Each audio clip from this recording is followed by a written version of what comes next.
এই সমস্যা সমাধানের জন্য বর্তমানে দেশে সাইবার অপরাধ বেড়ে গেছে জানিয়ে তা দমনে কঠোর পদক্ষেপ নেওয়ার কথা জানালেন ঢাকা মহানগর পুলিশ কমিশনার বেনজির আহমেদ।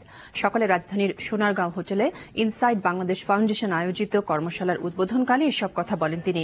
বেনজির অভিযোগ করেন, একটি স্বার্থান্বেষী মহল যুব সমাজকে দিয়ে এ কাজ করাচ্ছে। এসব প্রতিরোধে জনগণের সহযোগিতাও চাইলেন এ পুলিশ কর্মকর্তা।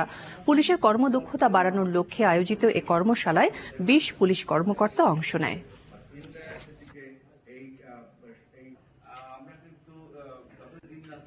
টেকনোলজির মাধ্যমে ব্যাংক ফ্রড করা হচ্ছে, ক্রেডিট কার্ড ফ্রড করা হচ্ছে। এই সমস্ত যে সমস্যাগুলো সেগুলো পশ্চিমের উন্নত দেশগুলোর সমস্যা তা কিন্তু নয়। আমরা দেখছি আমাদের দেশও এগুলো বিভিন্নভাবে আমরা এই সমস্যার ভুক্তভোগী হচ্ছি।